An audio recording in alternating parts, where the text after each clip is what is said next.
Welcome everyone, this is the Copper Rivet Distillery in Chatham. We're here today because we want to show you what it's like to be in a whiskey distillery. We want to do a day in the life of a whiskey distillery. We're going to do some distillery tours with the guys today, we're going to do some tastings, and we're going to show you the kind of thing that you can experience when you do a distillery tour. We love our whiskey, as you know. There's nothing like being in the place where the whiskey is made, getting to see it up close. We're going to get super geeky today because the guys know they're doing it from Master of Malt. But obviously when you do distillery tours, they will adjust to your level. You can ask questions, you can get to know the spirit better. And I promise you, whiskey tastes better when you understand how it's made and when you see it where it's made. It is so, so rewarding. Be conscious of the fact that we're going to have, at times, a little bit of background noise because this is a working place. And we're also not going to see the distillery necessarily running in terms of the equipment because noise, some concerns around fire safety and stuff like that means that we can't quite do that today. But you are going to get a really, really good in-depth impression of what's in this distillery. This beautiful old building. It's such a gorgeous historic area. It's a fantastic distillery. We're here in Chatham in Kent. This is a day in the life of a whiskey distillery with Master of Malt and Copper Rivet. Cheers. We are here at the Copper Rivet Distillery in Chatham. We're going to do a little day in the life of a distillery. So this is the distillery floor. So we have malted barley, and wheat. So we actually have 4 grains here essentially. We've got rye as well, but we keep that in little handbags. So everything's loaded into a hopper here. So we do about 100 kilograms at a time. That's all weighed in this system, and it'll go through a conveyor belt and then up through this green pipe here, like little cups, and then it comes down into our mill. So everything essentially starts here as our storage. Yeah. Yeah. Yeah, so this is our, because we do 2 brews. We do a malt brew and a grain brew. Sure. We use malted barley in both products, so we've got most of it here, and we've got the 2 bags. So this is about a 5,000 ton container, and the other 2 are 2 bags, so they're 3,000 each. Amazing. And a lot of your grain is local farm? Yeah, so everything's 15 miles away from where we are right now. Right. So it's all to our own spec, so we work with our farmers to make sure they're growing our particular variety and to our particular times that we need it. Sure. And what are the kind of seasons of that? So we're priority is more winter barley.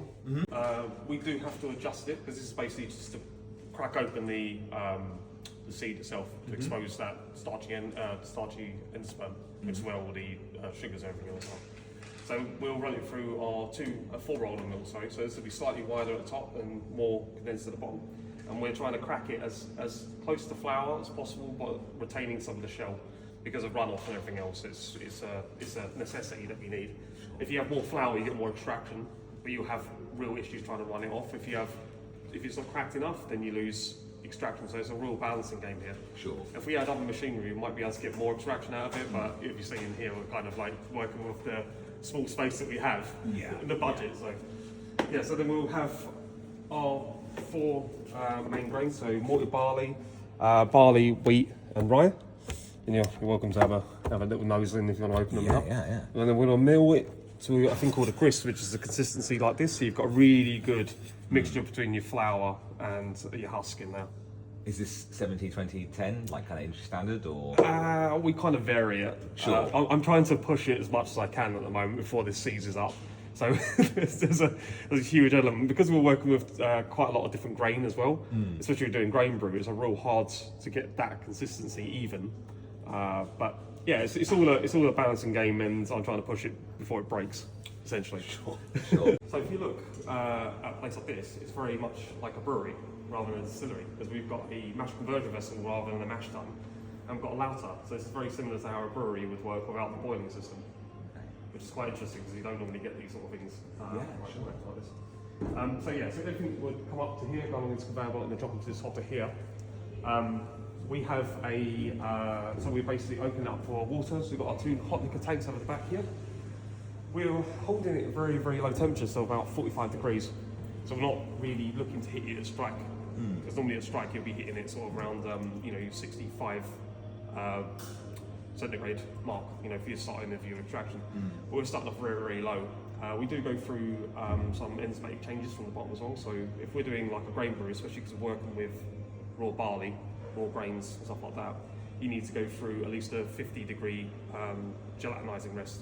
So inside the endosperm, which is where it keeps all of the starches, is all contained within a protein matrix inside that. So when you heat it up, what it does, it swells and bursts, and then exposes these starchy chains to the enzymes inside the grain itself.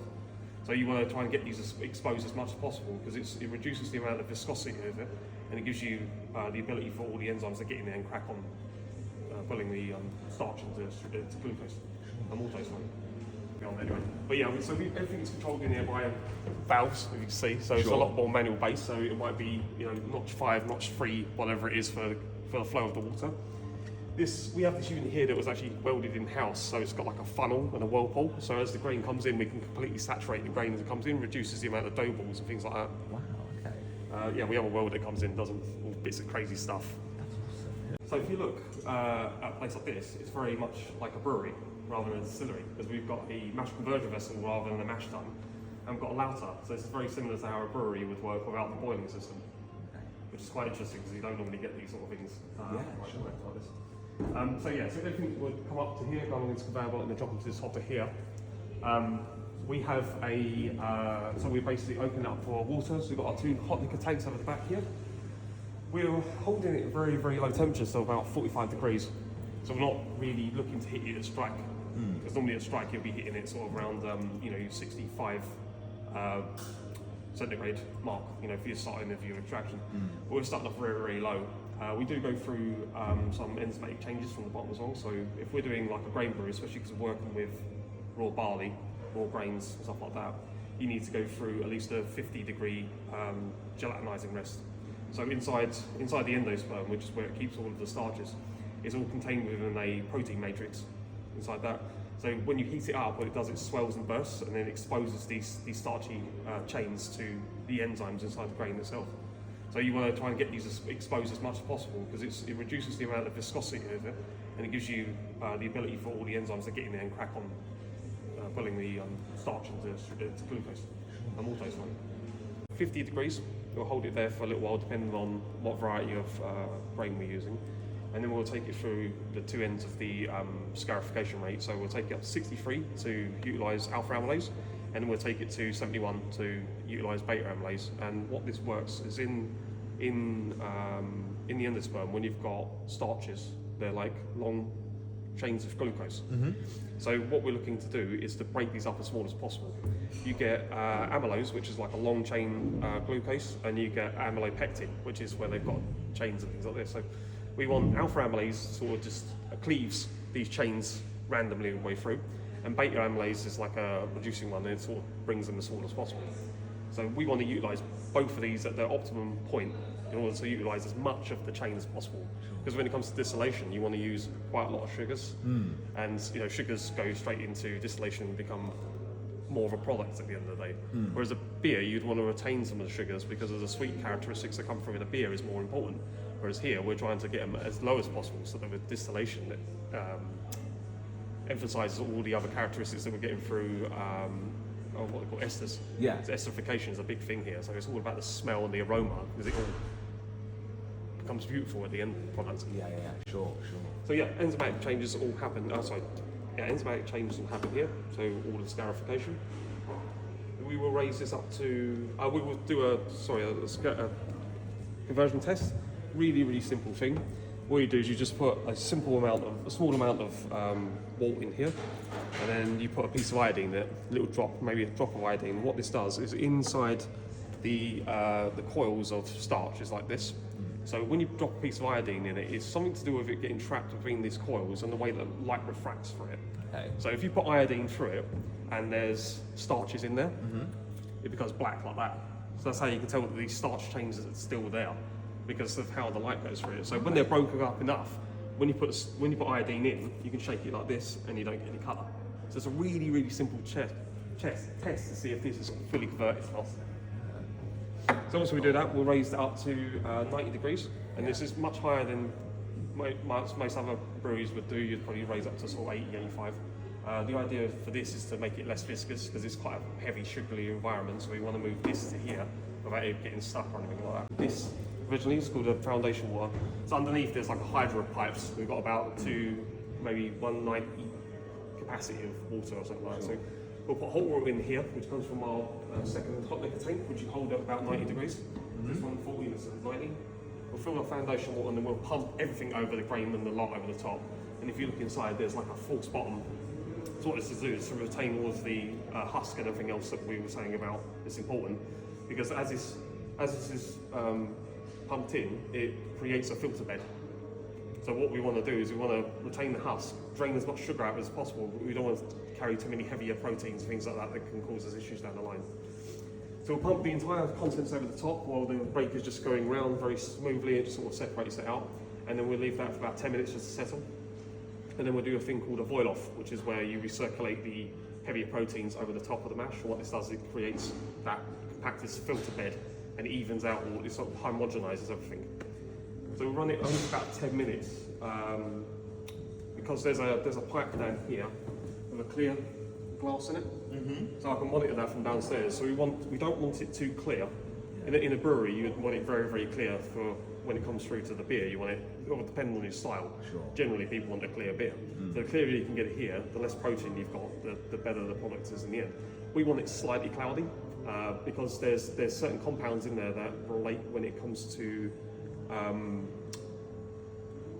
yeast metabolizing certain products, and it retains like a slight nut character, which is beautiful. And it's not massively noticeable, but it's just that little bit of spice on top of the whiskey that makes it amazing. Sure. But yeah, hopefully you'll be able to taste all of these compounds all the way through. Yeah, yeah. And because we're very much into our, it's a very sweet and floral whiskey here.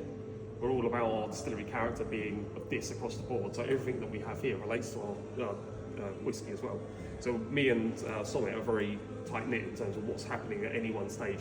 Any slight changes here, then it's related to him straight away, because then we can make note of it. And when it comes in the whiskey at the end, if we say that, oh, this is amazing, this has so much more apple, so much more cherry, or something like that, then we can look back at these tiny little notes, and it might be that we accidentally put in 50 more kilograms, or we had to because we were running out on particular product or whatever it was. Sure. So that makes a difference down the line, and then we can trace it back from the barrel or from the bottle that you drink all the way down to the season of the malt or the time we put it in, or maybe the changes were different on scarification. All these little things can make massive difference in the line, because you're looking at, it's almost like taking veering out by 1%, and when you get over here it's 100. Yeah. It's the same as distillation. So any kind of little minor changes are massive. That's why our variables are like this. You know, I can only control it within a certain tolerance. That's all I can do. So you do get a bit of variation in there, but the smaller the tolerance I can make it, the more we have consistent product. The first drain, so our first water into our fermenters. This is all controlled with a heat exchange we've got downstairs. So we have the water that gets brought in to cool down the product. So remember, this is around 85 to 90 degrees at this point, we're draining it off. So we need to bring it down within tolerances of yeast, so around 28 degrees. So we have a big heat exchange downstairs, and then the water that comes through here, we recover that thermal energy in there to put it back into our tank for our next brew. So we try and reuse as much water and heat energy as possible. What we'll do is we'll start filling this up. We'll leave it. I normally leave it for about an hour or so as we're doing this, because at that time we're starting to do our second brew, because we do 2 brews for one of these a day. So the minute this goes into here, we're already starting up our next brew and our mashing in and everything else. So it's a very sort of bit of a layered process. So as this is filling up, like I say, cooling the water down, we're mashing in, just monitoring this for about an hour, because we found that it's very, very high sugars. You know, you're looking at 1070, something like that. So the starting gravity is very, very high. But the thing is, if it's too high, if you try and put yeast in at that rate, it's not a great environment for yeast. Yeast want sort of 1045. I found is the optimum thing for our yeast. So we leave it about an hour. When it gets to sort of, because it goes off a graph, so the more sugars you're extracting from this, it sort of goes like this. It's very high at the start and it goes down. So when it gets to this sort of area, we know we can put our yeast in there. So we just make a mix up from 1045 downstairs, and we just pour it in over the top. Sure. We use 2 different yeast strains here, primarily for our malt and our grain. They are different from what's recommended for the particulars of those sort of things, but they are diastatic yeast. So diastatic yeast has an ability to, once it's in fermentation, the chains of starches that come down like this, you get these little forked ones, and they're called dextrins. And beta and alpha amylase can't break these down. But diastatic yeast has a enzyme in its genes that's able to break these down. So you can actually break them down further in fermentation. So you might get so much sugar here, but you'll get it increased. Yeah. So you're trying to strip it out as much as possible. Sure. But they're quite important for distillers' use. There's just a difference between like a brewer's use, for example. But there's no reason why you can't use that and put co-fermentables into it. Yeast into it to attack all these different fermentables, because every yeast gives a different flavour profile. So the two we're using here, they prioritise isoamyl acetate and ethyl acetate. So you get your isoamyl acetate is your banana flavours, your banana aromas, and then your ethyl acetate is like your green apple, red apple, that sort of thing. So we're looking for that, really pushing that fruit and floral. Yeah. One thing we do is a really long fermentation. So most distilleries you're looking at sort of 48 hours or so. We're doing 7 days here. So we do a very long fermentation. So after the first 2 to 3 days, most of the alcohol's been converted because they've got very quick yeast. But leaving this a long time like this, and because this isn't a sterile environment, we do have a bacterial fermentation as well, characteristics. Oh, okay. So as it goes on, you've got like a secondary and a tertiary fermentation, which gives not so much alcohol production, but it gives all the flavours and the nuances that go with it. So it becomes like quite a sour beer. So if you like sour beer, it's quite nice. And then it sort of dives off after that little bit after the 7 days. Yeah. I mean, I've got some examples here, but they are from last November. But you can give them a smell, but you can sort of get the nuances on what those. Milky, isn't it? Yeah. Almost like a thick orange juice. But you smell the flavours in it. Really fruity and rich. I mean, these are dulled a little bit from what it normally is when it comes out, but it's so incredible, isn't it? No, the banana is immediately obvious. Oh, yeah, so definitely, obvious. But that's a combination between the particular grain we use and the particular yeast we use, because every single thing you put into it, even the water, affects the flavour compounds completely. So. Yeah. And so your water... So we use mains water and just softens. So we're just using softened water. Okay. So we're not doing any water chemistry at the moment. It's something I'm looking into, and I'd like to train more into that, so I can adjust it. But at the moment, we're not doing any water chemistry, and I think because of our consistency, I think it would be something that we would experiment and do as a side bit, because at the moment everything's pretty stable, and if I start messing with that, then it's gonna, like I said, that veering off will be drastic. Yeah. So it's all incremental changes, and when we've got time to do it. It's fascinating so far because all of this, every stage we've looked at so far, obviously, is very much kind of, you see this in the beer industry too. We haven't even got to kind of making a spirit yet, but it feels like the industry is moving towards prioritising these stages so much more, focusing on how much flavour you can drive in these stages. This feels like a lot of brewing knowledge has gone into all of these stages for you guys. There's a beer history for some of you, or do you have any history of making beer? I was a home brewer before this, so yeah. But I mean, because I've been to quite a few distilleries and talked to different people, my job is a brewer. I'm not a distiller. Yeah. So it's quite a unique role for a distillery to employ a brewer, because normally you have distillers that do both jobs. I mean, I should imagine there are a few, but it's not. It's a rarity rather than somebody who goes around and does everything. Yeah. But my priorities are here. So my coursework and everything else, and my exams are all about brewing rather than brewing for a distillery, because the nuances here are still as relevant as anywhere else. Yeah. I think it's more so. If you're going to get it right here, it's like baking a cake. If your ingredients are no good, then your cake can look you can put as much ice in it as you like. But it's all about the core ingredients and make it good. And it's just about if they can get it here, then they can extract it here. You can't extract from nothing. So Definitely. Right, so towards the end of the 7-day fermentation, we've got a wash which is 4,750 liters at about 8 to 10% depending on the weather. Following that, we get to make a number of choices, right? Because we've got a very diverse set of kit here. We've got a pot still, a traditional pot still, and a pot and column hybrid still, right? So we kind of get to play around with the number of distillations or the number of products we can come out with. So if we look at the pot still itself, right? So this is what we'll use for all our low wine distillations and our double distill pot malt whiskey. So talking about a bit of the features, right? So you've got the globe at the bottom of the neck, a relatively tall neck compared to the size of the still, and an incline in the line arm. So these are all factors that help us with reflux. Now in distillation, as you guys may know, right, like reflux really helps kind of keep those heavy volatiles in the still while creating those more approachable volatiles pass through quicker. The way we run our still is also quite low and slow, so we'll start. This takes us about 8 hours to distill a wash distillation and a spirit. So, given that it's only a 5,000 liter still, that is quite a long time for distillation. Yeah. But what we're trying to do is ensure that the vapors have a long amount of time to stay in contact with the copper. And of course, that means the sulfur compounds which are produced during fermentation stay back. In fact, if you sample the nose, right? So this is our low wine from a 100% malt mash bill.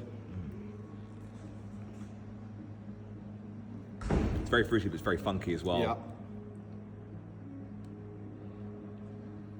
Wow, amazing. Okay. Would you like to? Right.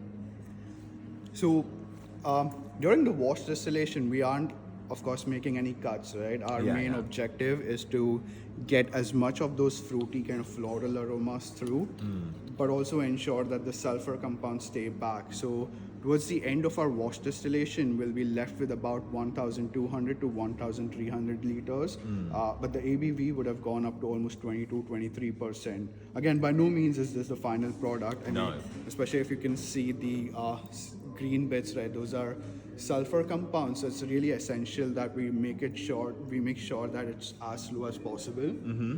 Now, like I said, from here we get to make all sorts of lovely choices, right? So depending on our production schedule, if we, of course this is keeping in mind future projections, things like that. If we have scheduled a double pot distilled whiskey, malt whiskey, we will then put the low wines back in with the feints and the foreshots of the previous distillation. Again, the process would remain the same, right? We are ensuring like we have a relatively slow flow rate, so we're talking about 120 odd liters per hour. Now over here, the first fraction that comes off starting around 82%, again, is foreshots, right? So acetone, methanol, all those nail polish remover, paint thinner aromas. It does smell quite nice, but again, we know that it's not the safest fraction to have. But around 75% is when we start seeing the paint thinner aromas completely pass through, and it starts smelling as if freshly cut grass, slightly bruised pears and apples. So that's the kind of flavor profile we want to preserve, at least in a pot still where it's very difficult to kind of rectify up to a higher percentage if you're only double distilling. So from 75% all the way to 65%. Again, these numbers, right? Now, because we are such a small, essentially batch producing distillery, these tend to be a few bits here and there, but that's the general averages. These are your kind of cut points that you guys make, and you're sort of making them based on kind of flavor and sort of what you when you smell what you want, then you make the cuts. So when we are running the stills, so I'm taking a sample every 15 minutes up to the point that I make a cut, just to ensure it's a very small tight window, like if you miss out on that, you're essentially losing out on the best possible volatiles in the still. So that's why around the point that I realized that I don't have any more of those solvent like aromas, I'm constantly nosing, making sure that's right there. And then the way we gauge our flow rate is essentially once we collect the liquid, we measure the depth, subtract that from the previous volume and times that by 60, so we get an average of how much liters we're collecting. If it's too fast, we'll turn the steam down, we'll also turn the water down. It's all about maintaining a balance, right? How much energy you're putting in and how much water you're putting in, because those kind of counteract each other. Towards the end of our spirit distillation in a pot still, the volume is about 340 liters at around 70%, 71. Right? And this is what it smells like. So again, these two quite interesting because it's literally the same batch, like the same wash. That was the wash distillation. This is the spirit distillation. Yeah, it's so much more refined. Yeah. Amazing. Very cool. Now again, it's not like from 65 all the way down to 5%, it's undesirable. It's just that it does not quite fit into our flavor bandwidth. Sure. Around 65, it's when you start getting those really kind of grassy elements. The way those mature though, like from fresh cut grass, it tends to become like kind of dried leaves that have been trodden upon, so it doesn't really mature that well, you know. So we gotta keep in mind how the flavors are gonna mature as well. So I'll talk a bit more about barreling once we go down, but talking about the hybrid columns, so now when I first walked in here, I was really happy to see this because I graduated out of Heriot-Watt, and usually it's a pair of pot stills that you see in majority whiskey distilleries, right? And I guess that's the best thing about the vision the Russells and Abbey had, who is the head distiller. It's they had the flavor in mind first, and then they backtracked it into what kind of equipment we're going to need. The way this works is, unlike the pot still where I can't control reflux, we've got a sub condenser. If you see the silver bucket of sorts up there, now that helps us control reflux. So while over here we still have a bit of resistance and a bit of reflux, this gives me absolute control, right?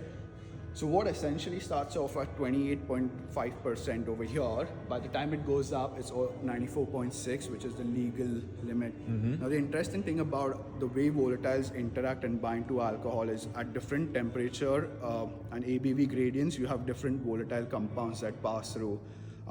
For our column malt, we essentially wanted to tap into those really green apple, banana kind of pear notes, and those volatile compounds tend to distill along with ethanol at 94.6%.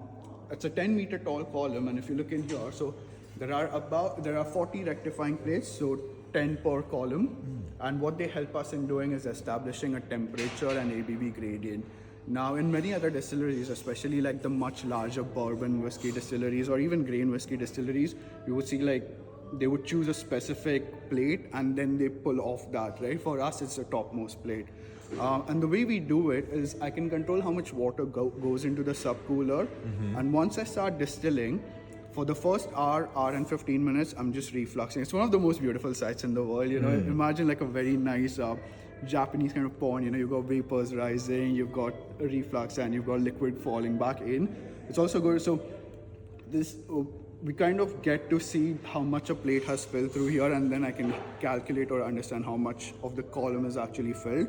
And the way it works as well is quite interesting, because the only way a plate would actually stay filled is purely vapor pressure from down low, like the heat pressure that we're applying, because that there is the hottest point in the column, whereas that is the coldest point. So just based on that pressure, we're able to maintain a level on here.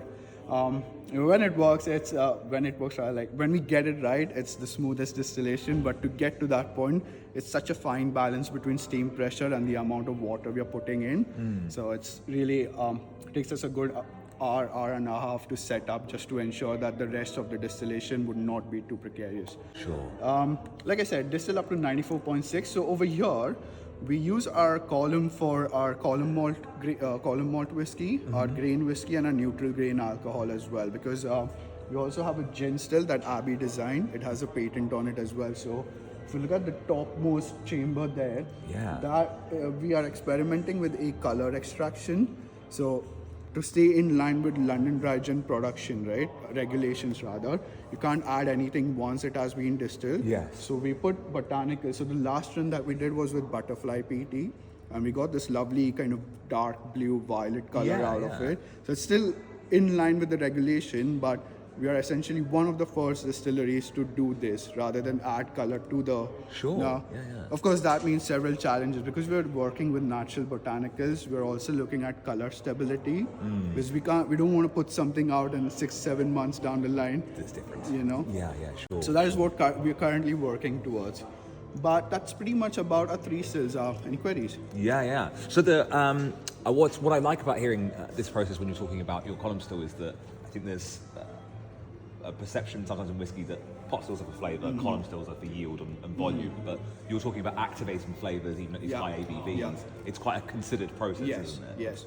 Well, that's a really interesting bit of history that you get, because it's not that the column, and I hope we get to taste that later as well, it's not that the column is not ideal for flavor, but like I said, having a good understanding of what kind of volatiles pass through at what percentage really helps us or gives us an advantage as to what kind of flavors we want to achieve later once the product is matured. But regarding the volume, it's completely true, because although the essential yield or the volume would still be the same, because we distill it at 94.6% and are able to maintain it there, towards the end of the distillation, all this 300 liters, it's at 94.6. So we need more water to kind of bring it down to barreling strength. So from an economy perspective, it definitely helps us as well. Sure. So, Yeah. and also what we have realized is the pot malt is really good for those kind of rich, robust flavors. So we're trying to create a range over here, So the pot malt being the one that we will continue to mature longer, just because the kind of oils and the flavors it has, it needs that much time, We're just 8 years into making right now, and we realize quickly that the pot malt needs to be in barrels for a bit longer, not for the harshness, but for those flavors to kind of continue evolving, because what we are trying to achieve is somewhere between, let's say, space side quintessential flavors and lowland, like we want those fruits, we want those kind of honeysuckle notes, but we also want that lovely ginger spice to our flavor, so kind of find that, right? And the pot malt is great at achieving that, whereas the grain and the column is really good at creating youthful expressions of whiskey, very approachable, very easy to drink. We're also thinking of the larger market, right, where whiskey cocktails are becoming a big thing. So a whiskey which adds to the cocktail without being overwhelming, I would recommend like a column or a grain whiskey from the column. Sure, of course, Right? yeah. We'll head downstairs and talk a bit more about barreling.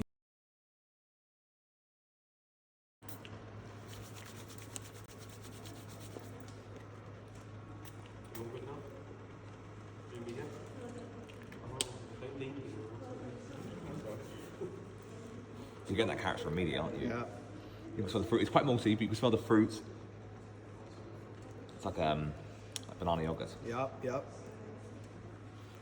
cool. And these are all right,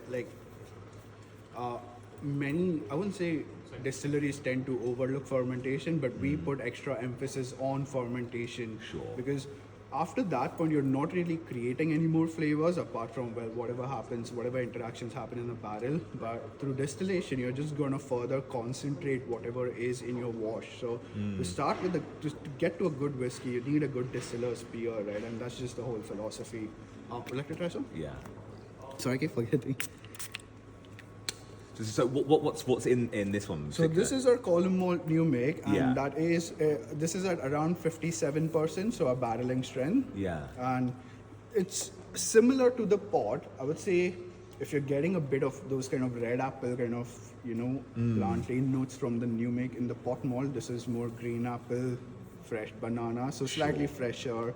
Yeah. But it's interesting because it's still a 7-day long fermentation. It's still the first run is through the wash pot still, and it's only the second distillation that is in the column. So that is what our range is about, right? It's a range that talks about production and people processes as a contributor to flavor, and then of course getting provenance in, because we are based in Kent, the Garden of England, so we want those apples, we want those pears in there, Sure, yeah, So yeah. coming back to barreling, so once we are done with distillation, we'll essentially dilute our new make to around 57%. Now this is empirically derived because in Kent, our summers are very hot and winters get very cold, right? So all this not an accelerated maturation in the barrel by any means. It's still a lot more vigorous exchange of the compounds, right? In the summers, the whiskey kind of seeping deep into the wood, and in the winters when it's colder, shrinking back in.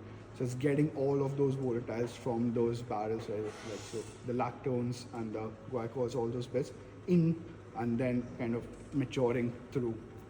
Talking about the kind of barrels we use now, up to this point, we were focused mostly on just ex-bourbon barrels, American oak, level 2 char, medium toast, because we wanted to first create like an identifiable Masthouse flavor, and then start looking into, well, how can the barrel enhance what the distillery character is, rather than coming out with a wine finish or a sherry finish, and then that becoming the main emphasis of the whiskey. Sure. So so most of our whiskeys, especially the column and the grain, about 4.5 years is where we see like they reach peak maturation flavors. After that, the wood will start imparting more of its characteristics, which we don't want.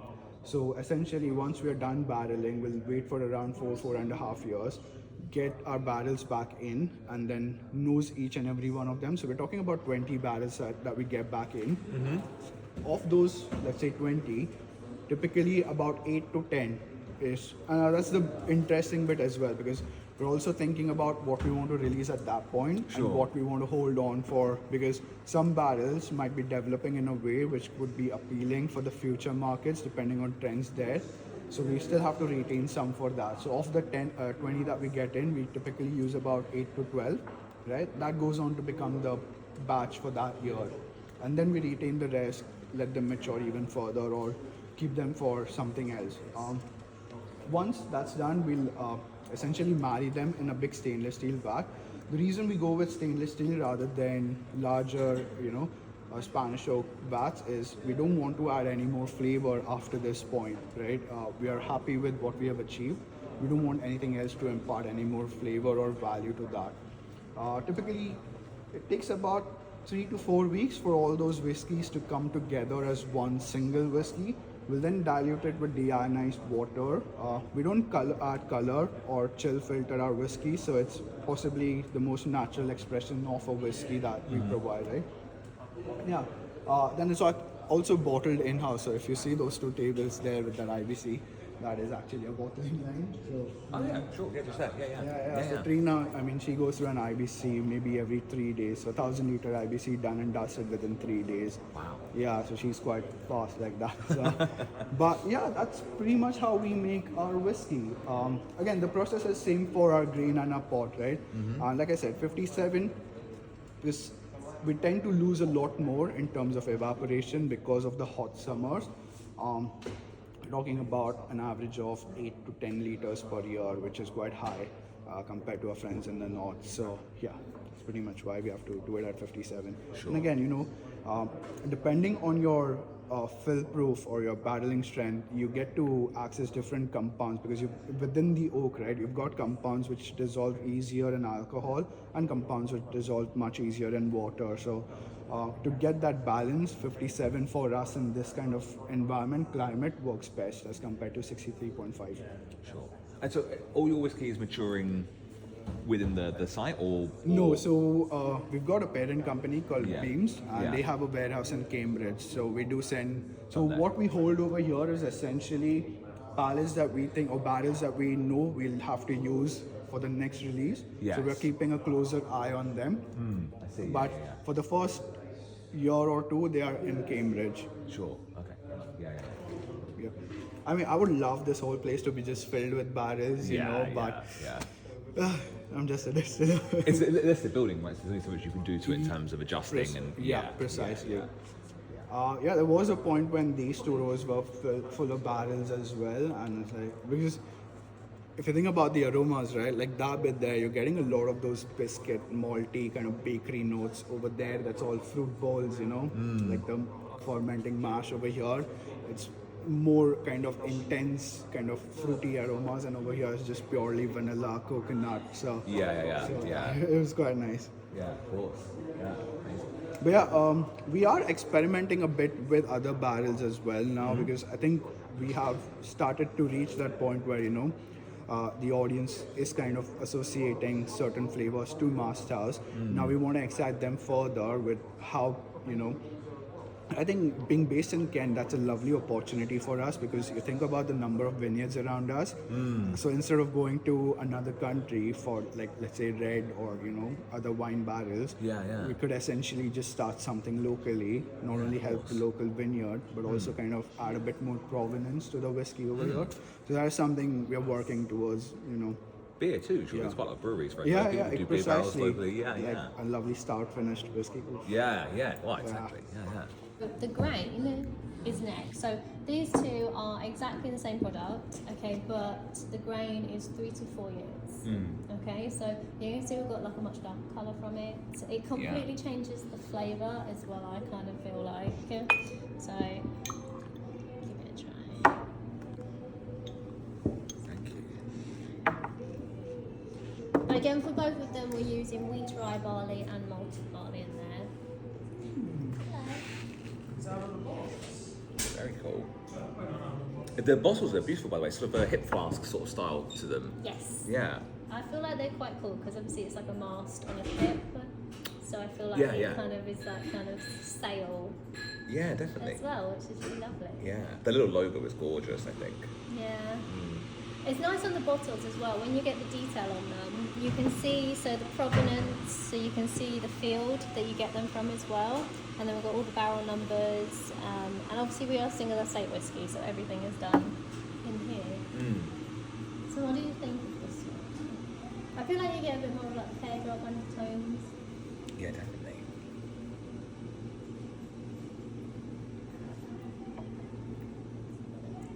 It's still massively fruity, isn't it? It's still that kind of those kind of yellow fruits. Kind of soft, approachable. Yeah. I think as well Sort of because, vanilla, coconutty, kind of classic American oak notes as well. because you've got the trinity of the grains as well, you're going to pick up like a lot of sweetness from the wheat Yeah. as well. You get a bit of like that pepperiness as well from the rye, Yeah, which is definitely. quite nice as well. This is our first single malt. Okay, so we're just using malted barley for this Yeah. one. We are still using the same distillation technique, so it's going to go through our pot still and our column still, so still quite soft, still heavy on those like fruitier notes as well. Sure. Yeah. Is it okay if I sit here? Yes, of course, Please, of yeah, course. You try can it. take Yeah, over yeah. if you want No, to. I know, I want to listen. You want to listen? Yeah. This is where I'm tested on all language. So, Just listening. I really like this one because you've got a bit of like a green apple note to it. Give it a try. May I try as well? It's not like you made it or anything. True. Okay. Thank you. Super, super fruity again.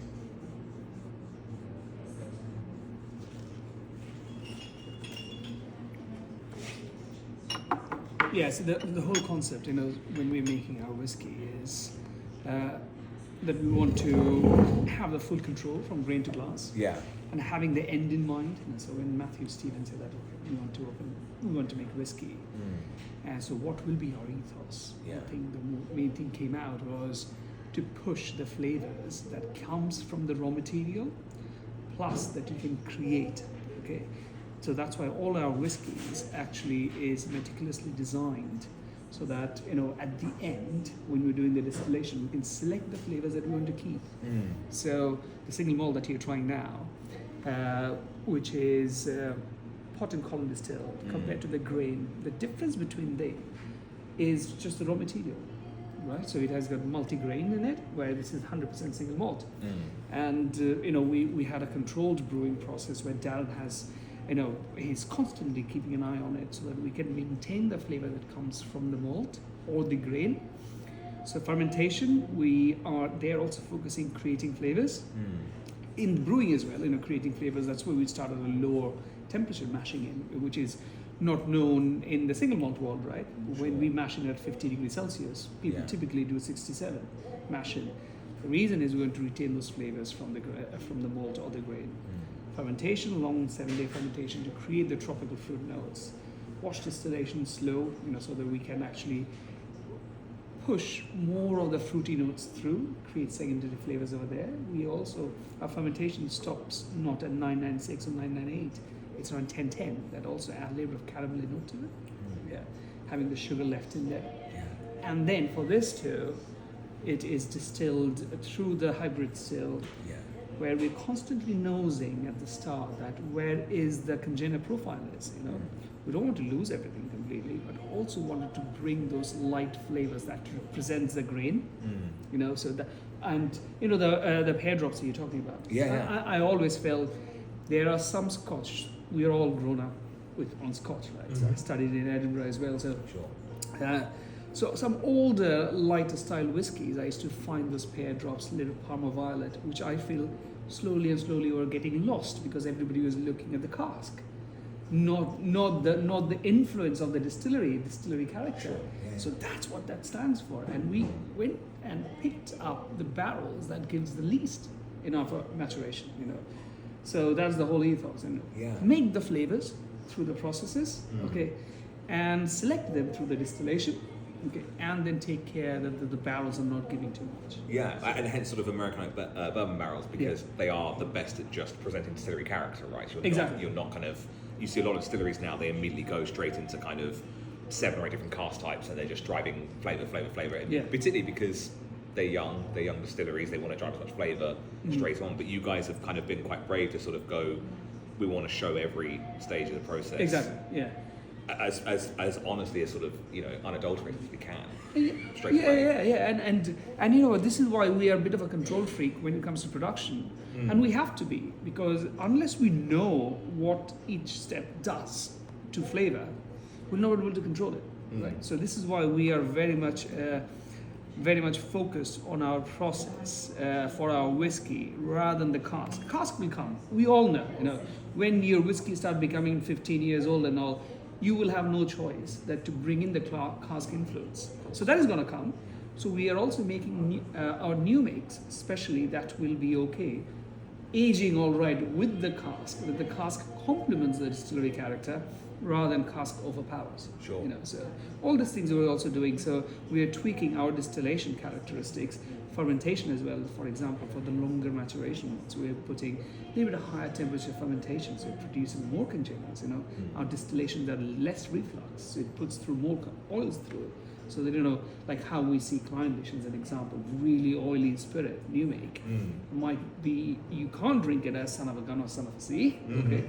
But when you see 8 years plus, those flavors become citrus, it becomes all these tropical fruits are always there in whiskey, but the citrus notes are not all whiskey has citrus notes because it's curated from those oils, so that's the whole ethos that we're doing. So these two differences, mainly the raw materials, the one that you try next is to compare between them, is the last distillation. Sure. Is a difference. That is through hybrid still, that is through traditional pot still. And obviously, so this is such a reflection of your legislative freedom being in England as well, because you just can't do hybrid like that. And lots of that in Scotland. Yeah, exactly. Yeah. Well, they should start learning from us. They need to be a little bit more open. They shouldn't. They shouldn't constrain innovation. Here we're talking about flavor creation, right? I also believe there has to be regulations. That's why we're forming the English Whiskey Guild. Sure. There are certain regulations are important, because when it comes to consumer, we cannot explain everything to every consumer, and if we do not have regulations to an extent, people can, we can call moonshine a whiskey, which we can't under EU, I understand. But what I mean is, like, all the hard work that other people put can be reduced to nothing if there are at least certain regulations out in there to support. But it shouldn't be constraining to innovation, I feel, when it comes to flavors and all. Sure. So so the last one that you're trying now, think about these two, that you tried this and this. The difference is the last distillation. Traditional pot distills, which means we capture all the flavors that we have created there in the distillation. And you can see it is what whiskey stands for, what people think, But yet, there is single malt. But in that one, I've used a little bit of virgin oak. That's because the flavor is required. So we are flavor driven, right? So certain dark chocolate, orangey elements that I wanted in the single malt to have, I can't create it in the process unless I start using roasted malt and all this thing, which I didn't want it to create. So just a little bit of virgin oak. That is a high toast, low char. We don't need char because the toasted elements, that's the note I needed. So just a tiny bit. But again, for us, that virgin elements in there is a part of the recipe for flavor. So how much we use in every time with the small batches that we produce, it depends.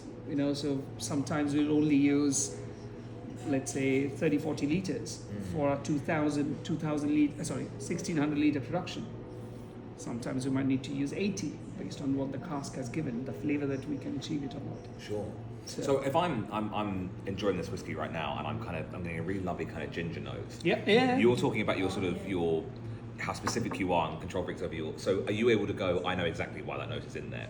Like, where's the ginger coming from? So the ginger is coming from the fermentation. Yeah. So what we do long, hotter fermentation for that, and which also creates the ginger, and also this is the congener oil that we collect. So the yeast is giving the ginger oil element that you're getting. The fruitiness, I think the fruitiness throughout. It's the sort of the thing I keep getting. It's it's so vibrant. It's like sort of bold sweets almost. It's just you can almost taste it just by nosing it. Yeah. It's amazing, I think, to have achieved that for whiskey this young. Yeah. It just feels so developed already because of that, I think. Yeah. Well, our pot distilled single malt is maturing beautifully the way I wanted it to be.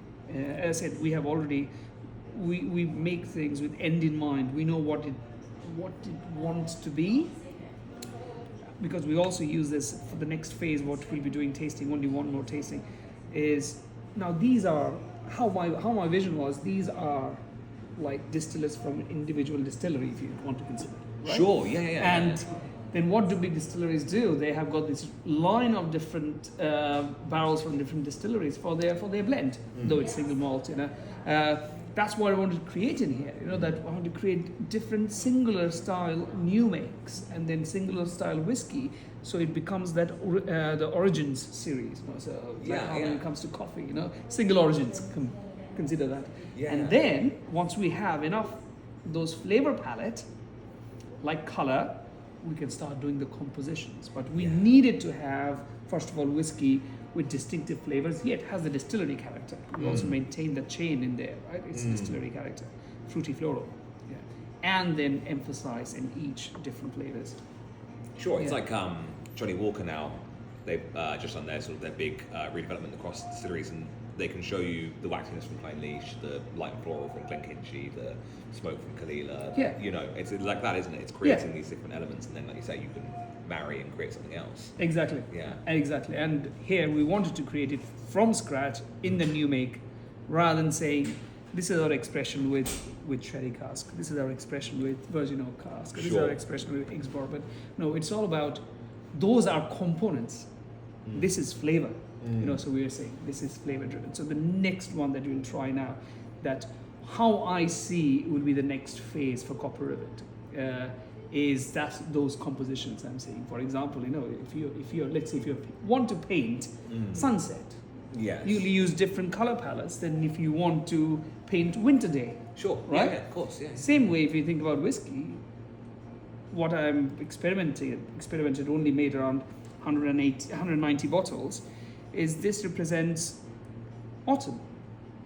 Okay. Yeah. The flavors of autumn. What you do. So let me give you that as well. So now Please. you've tried all of those. Yeah. So well, it is a development product. So which means now that I have ticked it off, we'll start producing it. So that means it's going to be available 3 to 4 years from now. Amazing. At least. And so that's this bottle here. That's that. Bottle, The number 5 series. Yeah. Yeah. So that's 58% ABV. 58% cask strength, yeah. There's more than 41 different casks went into it. More than 41. Yeah. Wow. Okay. To make that, yeah. As I say, here we have now started working on creating compositions. So now, with the small yet vast, I think, flavor palettes that we have across. I don't know if it's because I was tasting some of the damson gin inside, but I feel like I'm getting like damsons, those kind of really thick, dark fruits. Something like that. That's why you're good at your job. One ethos that we have in here is try to correlate our products. So our damson gin, gin liqueur now, is barrel aged. So it has got a little more length in the damson. And then we said, let me try how do whiskey matures in that cask. Oh wow. Okay. Oh, so it's in that cask that had the damson gin liqueur in it. This is why, that's why I said you're good at your job because of that. Awesome. How interesting. Yeah. So we are creating to see that what all. Now we did not put damson in the cask because we wanted to make whiskey in it, right? Damson required it for the flavor that we were going for. Yeah, just have a little bit of the tannic element from the wood as well, and the vanilla it brings. That's why Damson goes in the cask, and then I said, right, now that we have that, we like the flavors. Let's see how our whiskey, which is already fruity, works with it. For the first 2 years, I was like, my God, it's not gonna work. Not gonna work, literally. 3 years plus, I was like, okay, it's getting there. Yeah, 4 years plus, okay. Now I'm liking it. So things like that. It is working well, but it'll be, again, that's why I'm saying it's going to take me around 4 or 5 years from now to do it, because now we know what new make. So we've tried out all our new makes in the Damson cask. Now we know which new make works in Damson cask, which doesn't. Yeah, So sure. to bring that fruity element to it. Yeah. Incredible. Can you tell us about some of the other casks in it? Yep. So we also have some red wine cask in there as well. And is that from local wineries? Is that Not local. We're Not working on it to start working, saying Sure. that this is the wine flavor that we are working that we need. And we know that wine is going to give that flavor. So more work need to be done. So we're finding out with local winery that if we can supply them cask, Yeah. and they make their wine in that cask, and then once they take it off, we get the cask back from Sure. them. Yeah. So a few of the wineries that I've spoke to, they're keen, but it's about the volume projections and all these things that we need to work out. Yeah. So yeah, we are working the local. And then we also have in that our column distilled. We have got both. So three expressions in there itself. Virgin, second fill majority in that one, because it's a citrus element. We wanted to have more, Sure. but has the balanced out a little bit less. And we have got our first fill in there. The virgin one, we have utilized virgin from this and our pot distilled is because it brings that dry leaf note, because which I needed. For example, in autumn, it's the whole idea is that you almost like walking back to your home through a forest where all the leaves have started falling, it's on the floor. So, so finding that that brown leaf element in there, dried leaf, and then when you walk in, you have already at home. Someone has already started cooking the dessert because the apple has been harvested over. So so the fruity nose then kicks in. So that step layer by layer we're trying to create. So the second fill for this was bringing in 2 more citrus. It's like no. So we have to cut the second fill in there, using the first fill in there instead. Sure. So things like that. So yeah, pretty much them with first and second fill, bringing in the complexity, virgin to bring in those drier notes in there, so dry leaf notes. Yeah, wine, and then our Damson cast to bring in those red characters. Yeah. So red amber characters. This is very much, I'm just noticing this is my happy place. I'm just surrounded by bottles. I feel like my angle, my picture here is very rich, very full. Yeah. Incredible.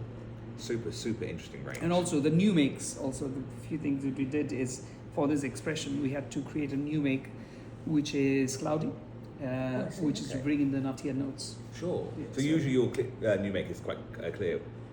Depends what Sure. is going to, but majority it's pretty clear.